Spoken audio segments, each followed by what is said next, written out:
मोठे पंढरीचे भूत मोठे आला गेला झडपी वाटे बहु केचरी जाता वेडे होय तेथे जाऊ नका कोणी तेथे जाऊ नका कोणी गेले नाही आले परतो बहु केचरी जाता वेडे होय हरी तुका पंढरीची गेला पुन्हा जन्म नाही आला बहु केचरीचे रान जाता वेळी होय समचरण दरोजन गांधरणीला बरा जगनिहित पाणी मंडन मंडना तरुण तुळशी महाराज संजने त्रम जगवर वाकून चिंतन पंढरगत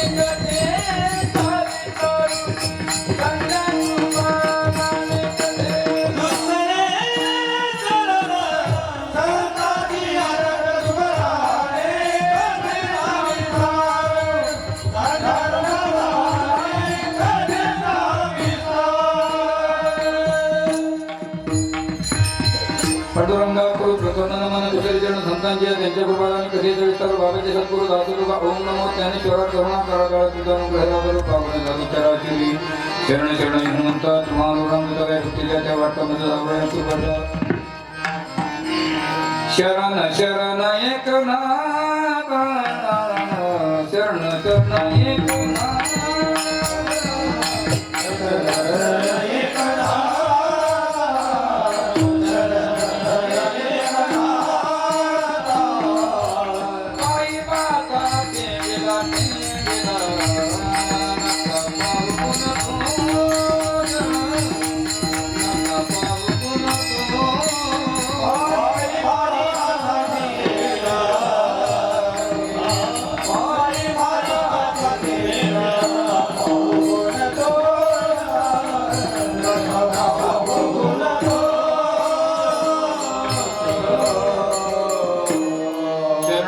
एक एक नाका पायी माका ठेवला नाका पाभुगुण दोष धारदात पायांचा कयांची केली स्मरण होय सकल विधी त्या ठिकाणचे दुसरे जण श्री गुरुचे ते नमस्कार ढाला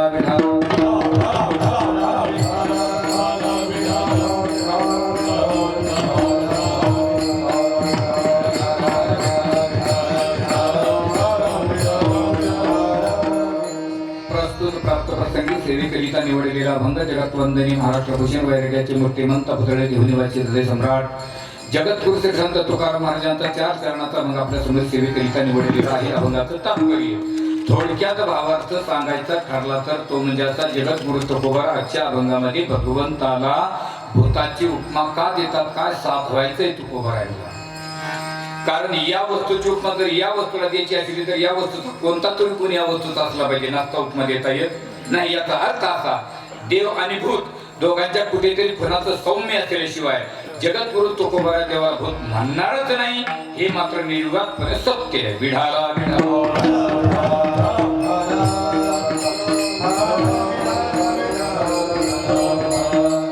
अभंगाचा भावार्थ संपला तर हवामानाचा अंदाज 2-3 दिवसामध्ये जास्तीत जास्त थंडी सुटण्याची शक्यता आहे. आकाशवाणीवरील बातम्या संपल्या किती वार्ता.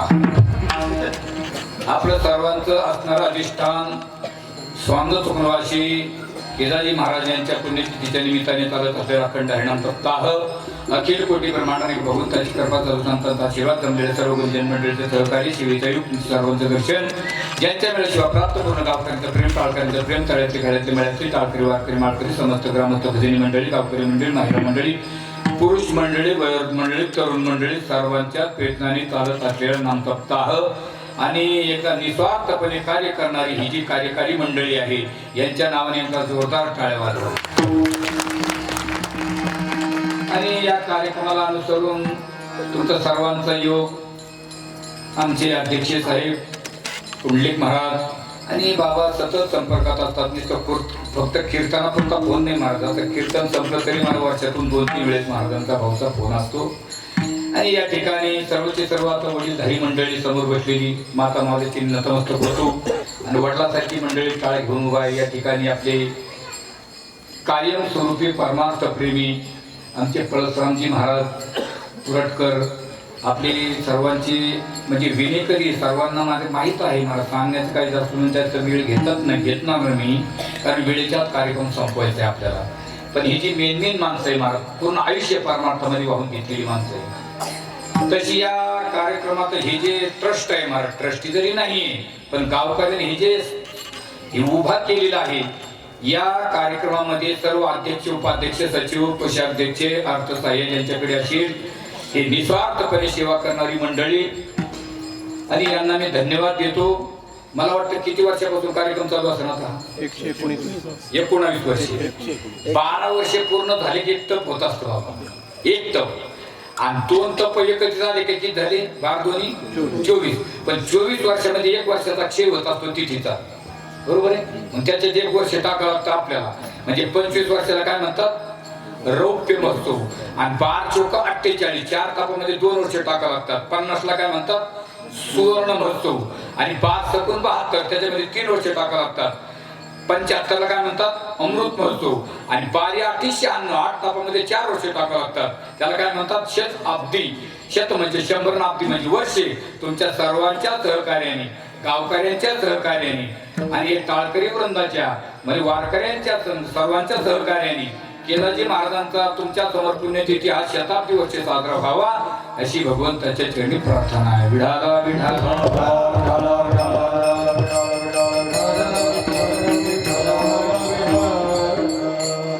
ही परंपरा चालूच आलेली आहे महाराज आणि परंपरा टिकवणं फार महत्वाचं आहे. आपल्या गावामध्ये आल्यानंतर आनंद वाटतो, शिस्तीचा भंग नाही, अगदी व्यवस्थितपणे वेळेवर म्हणजे वेळेवर रामकृष्ण हरी सुरू होणार. म्हणून ज्ञानोबा म्हणतात, मी जपी तपी यांना तर काय द्यायचं ते देऊन टाकलं, पण फक्त नियमाने वागणाऱ्याला मी एक मुक्ती देऊन टाकलेली. काय? नित्य नियम नामी ते प्राणी दुर्लभ आणि लक्ष्मी वल्लभ.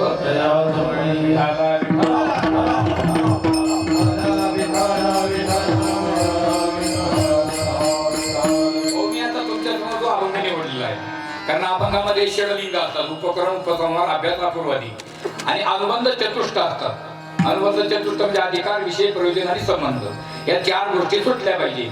अभंगाला प्रवेश करणारे एक द्वार असतं, बाहेर निघणारे एक द्वार असतं. जसं एसटी डेपो मध्ये गेल्यानंतर 2 अक्षर लिहिले असतात, आत जाण्याचा मार्ग आणि बाहेर निघण्याचा मार्ग. जसं जिकडून एसटी बाहेर निघते तिकडून जर आत टाकली तर माझा स्वभाव जरा थोडासा विनोदी, जरा सावरा स्वभाव. म्हणजे अभंगाला खिंडाळ पाडू नये. विढाला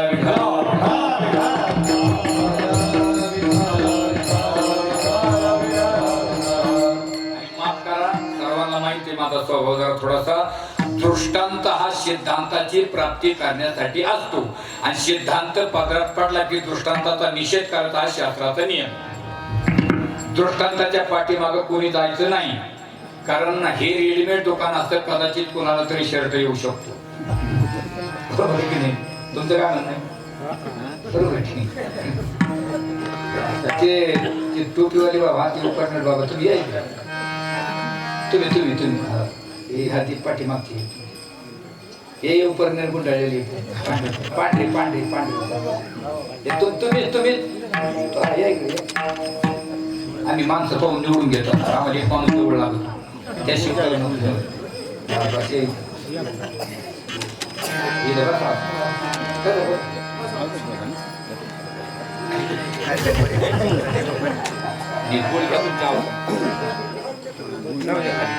घेतला तर त्याला नाही तुम्ही खुशाल आणि कारण मी गुळ ठेवायला बरं भाऊ, असे लहान लहान पोर ठेवायचं तर मी ते बंद करून टाकले, कारण ते नाकात बोट घातले. त्याच्यामुळे तुमच्यासारखी घेतली शंका घ्यायचं कारण नाही ना. आता सर्दी झालेली आहे. बघा काय चालतो आपलं काय चाललो.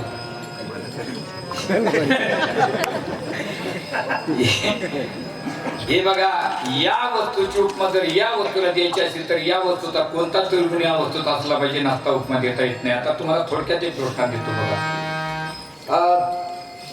तो हे हा जे मुलाकडे काय हार आहे, हा तुमच्या मांडीवर हार आहे, मग हे दोन्ही सारखे की नाही. आता उपमा द्यायला काही हरकत आहे का.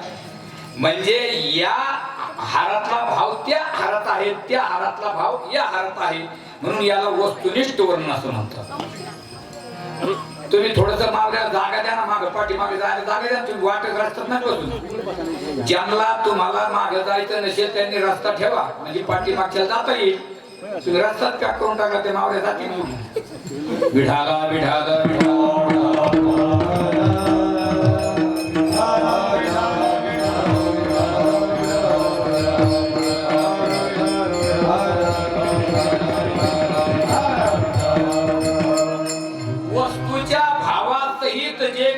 वर्णन असतं त्याला वस्तुनिष्ठ वर्णन असं म्हणतात, आणि वस्तूच्या अभावात जे केलेलं वर्णन असतं त्याला भावनानिष्ठ वर्णन असं म्हणतात. आता हा झाला वस्तुनिष्ठ भावाचं वर्णन.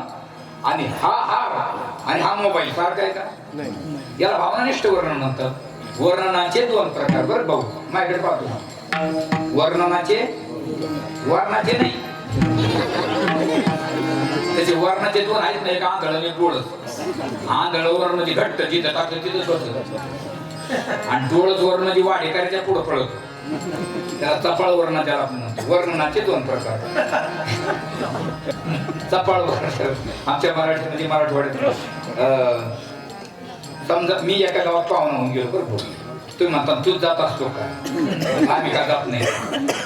भाऊ मी गावामध्ये गेलो ना, तर तसा आता हे तरोडा गाव सगळंच्या सगळं माझ्या परिचयाचा. ते 4 वर्षापासून तुम्ही प्रेम देता, आणि मला तुमच्या तरोडा गावचा फोन आला की तुम्ही नुसतं हालो म्हणलं मी आलो.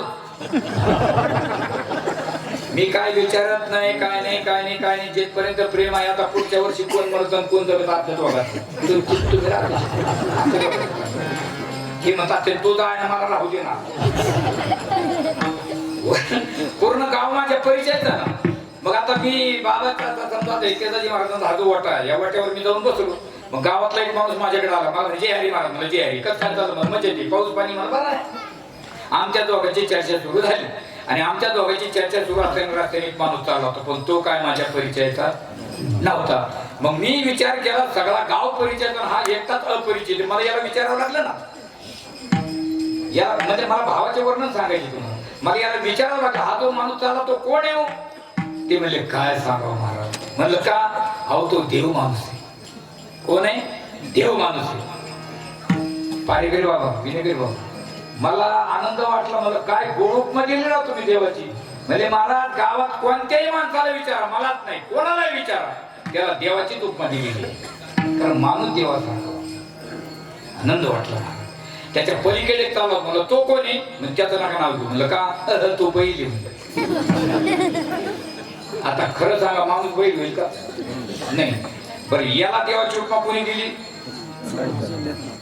त्यानंच दिली. म्हणजे याच्या अंगात देवाचा गुण दिसला म्हणून दिली, आणि त्याच्या अंगात बैलाचा गुण दिसलाच असेल ना. आणि काहीच्या अंगात खरंच बैलाचे गुण राहतील. भाऊ सकाळी उठते तसे शेतामध्ये जाते, मोटर चालू करते, तुरी जाय, हरभऱ्यात जाय, गावात जाय, उसात जाय, इतकरी पाय धुणे. तसेच घरी ते बायको म्हणते वाढभर जेवायला, आणि ती म्हणते पाय हे बामणाची का, तिला काय घेणं, तिथे ती जेवण वाढून हे जेवण करत बर का, जेवण करतो मग तर टाकवर पाणी. आता कशाला, जेवण झाल्यावर आंघोळ करतो, गंध लावतो, मग डबड कुठे रे. बैल बाळा विढाला विढाला विढाला